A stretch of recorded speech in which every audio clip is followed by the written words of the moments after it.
In this video, we will show you how to install the JL Designs Fender Eliminator Kit for the BMW S1000RR. The tools I used: Torx bit T25, wire cutters, a 4mm Allen, a 3mm Allen, wire strippers, some pliers, Loctite, a small flathead screwdriver. For soldering, I have my soldering station with the alligator clips that help hold the wires, my solder and iron, some heat shrink tubing. If you don't solder, you can use the supplied butt connectors to crimp the wires together. I have my drill set up with a unibit. Now this is a step drill bit. If you don't have a unibit, you can use a small 2 to 5mm drill bit. You just need a small hole in the undertail to fit 2 wires through. I have some solvent or some quick drying alcohol with a paper towel. Seat or seat cowl removal. Insert key. Remove seat or cowl.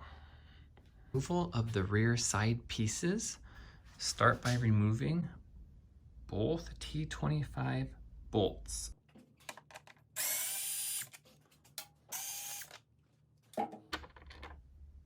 Alright, now that the bolts have been removed, it's time to remove the fairing. There's a series of clips that hold this in place. There's one here, there's 2 here, and then there's 3. So it's best wedge your fingers under here. What you're gonna do is pull this one out first, and then now you can kind of go back towards you. And then there's 3 up here on the top. Pulling up direction, kind of go up and back because there's a little tab underneath this fairing, and I'll show you.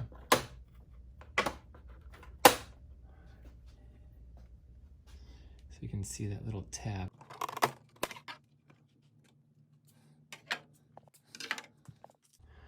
Before you remove the rear fender, disconnect 3 connectors.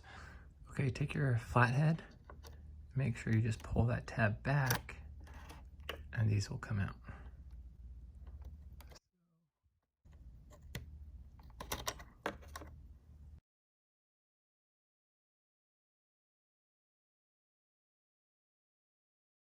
Now that the wires are unplugged, feed them into the center of the tail so they can easily remove with the fender. The last step in removing the fender is to remove 2 bolts underneath. And you'll see they're in the corners. It's a T25. I already removed one. There's one more here.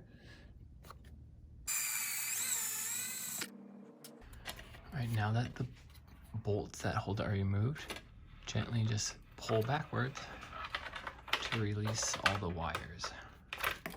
The undertail and the top plastic like sandwiched together. You do have to take the seat off first, and to do so, go to the middle of the cushion and pull back. You will see a T25.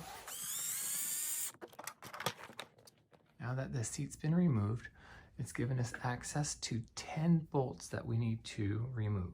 So there's 5 on each side, starting from the front and back. There's this 1, 2, 3, 4. That 4th one is up underneath that recessed area. And then here's 5. The opposite side, there's 1, 2, 3, 4, the one underneath, and then right up here under the seat, 5. So again, you need to remove those 10 bolts.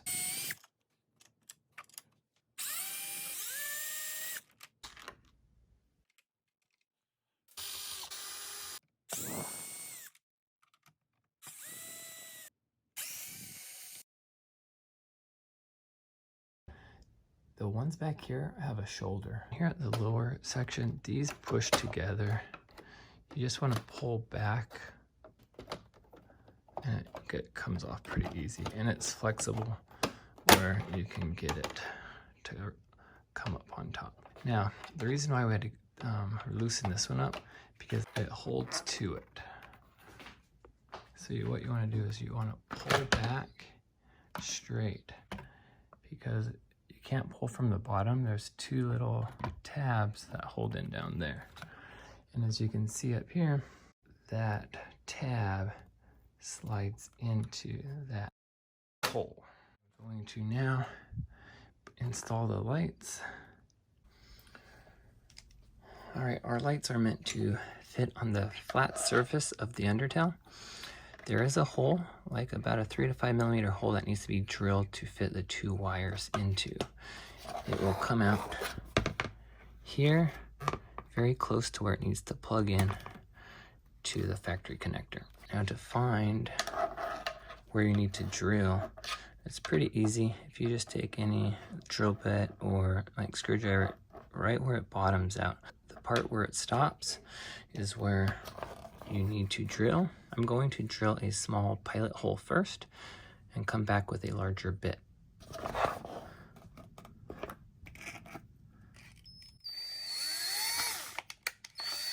As you can see, I did a small pilot hole as my starting hole. That size was a 5/64 bit. I would say about 1.5, 2 millimeters. I'm going to go back with a larger bit. I have a unibit. This has different steps on it. I'm just going to go down probably 2 notches. I'm going to just drill right where that hole is. Be careful of your fingers if you're holding it like I am.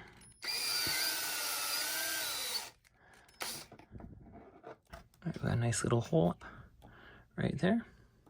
Perfect to feed 2 wires through. So what you want to do next, let's feed the wires through. And let's just make sure without pressure that the adhesive sits nice and flush. So when we're holding it here, if you could feel like you're pushing against wire, you may have to elongate the hole a little bit. This one doesn't feel that way at all. You know, it feels perfect. So now I will drill the other side.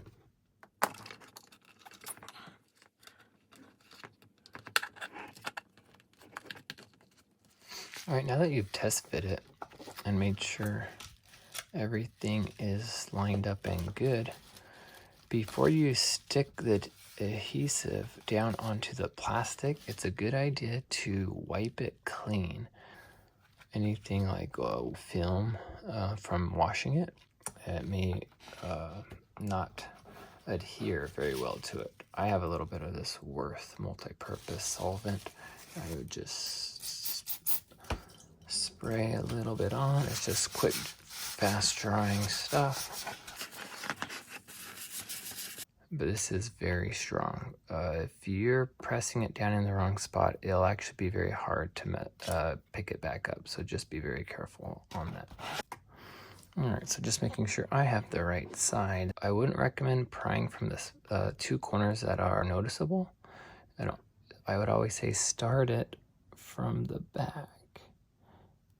Just gently peel off. Route the wires through the hole. Put all your attention to the line of the enclosure right here to the line on the undertail. We just want to match that. And then you just kind of hover over that, and I didn't really press down on it yet, but you can get a better look when you look side to side. Then you could press. Now hold firmly for about 30 seconds. Repeat this side.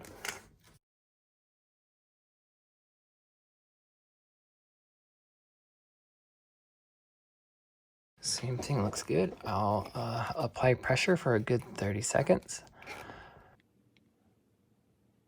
I flipped the undertail over now. So the lights are installed. And let me leave that here while we bring in the old fender. All right, we will need to remove these connectors. Just get some wire cutters, just snip, give yourself a good inch of room because we need to solder in to these connectors. You do not need this one because it can stay with the stock fender. That's the stock license plate light. Okay, so I've cut these off. Now these 4 wires, we're only using 2. I didn't strip the gray and yellow because we're not using those ones. Brown one's ground and the blue one is power.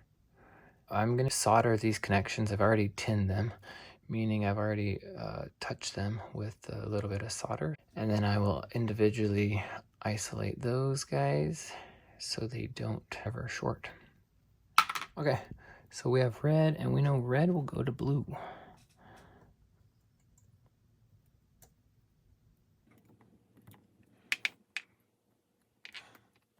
And I've already put shrink wrap on the wires, so after I solder, I could sleeve them.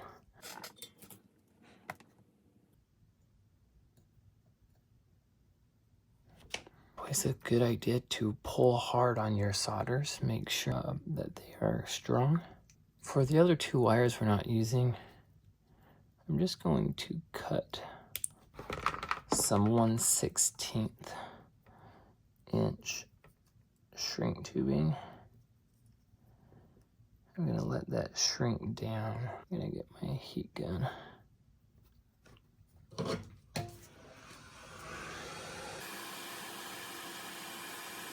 If you don't have shrink tubing, you can use electrical tape, and you should cut the wires, I would say, at different lengths so they can't wear through tape and it may cause a short.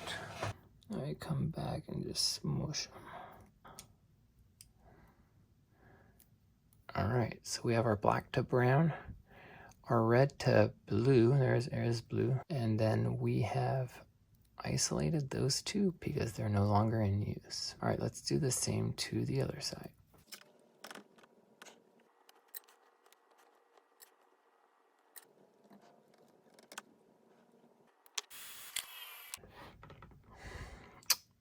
Again, black to brown, red to blue.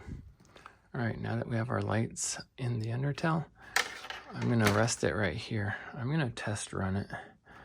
I would hate to put everything back together and find out something's not working.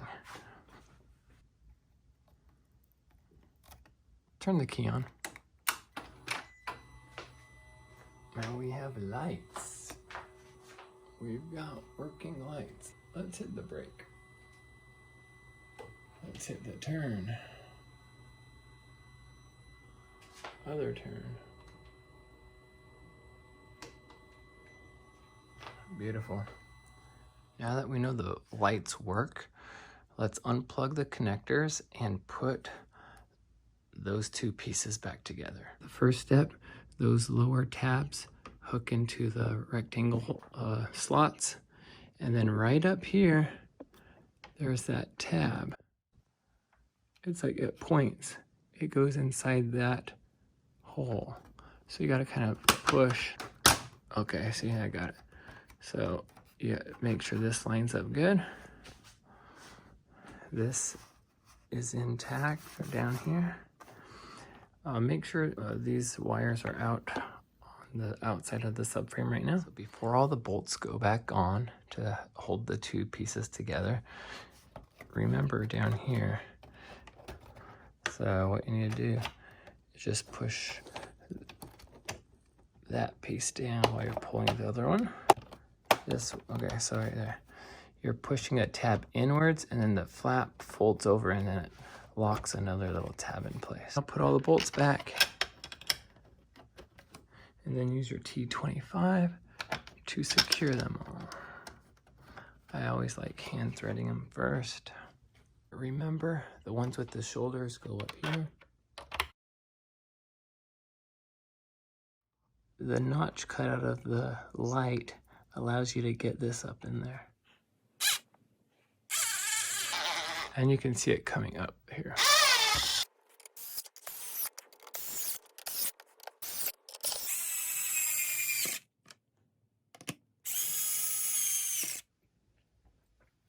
Now that the undertail is secured to the upper piece of plastic, we need to install the license plate bracket. Now use 2 hands and have ready these M5 by 30 millimeter bolts. I put a little more Loctite on it. It already had some Loctite, but I always put anything I touch, I always like to put my own Loctite on it. Medium strength is good. Take the connector and route it up through that hole that all the other stock wires came out of into the back undertail. It's always a good idea to start them by hand.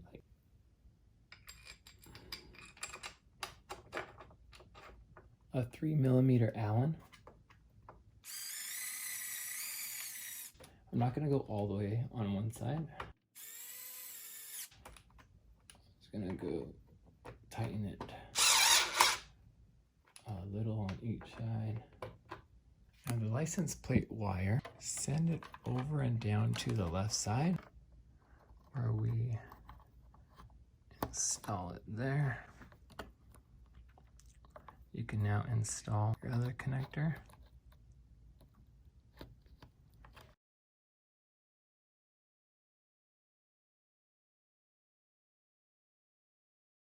The hole that we drilled, I put a little silicone. You can use hot glue.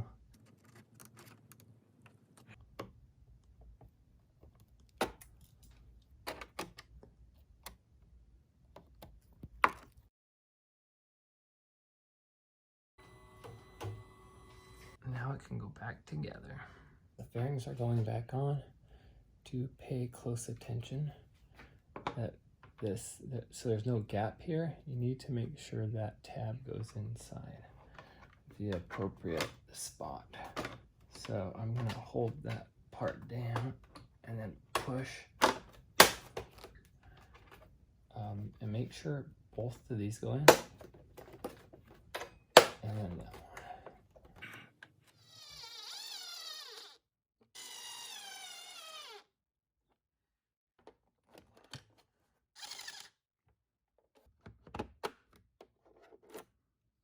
After reassembly, clean off all fingerprints, double check all bolts, make sure these are cinched down snug prior to riding, and double check frequently. Concludes the installation of the tail light and the license plate bracket.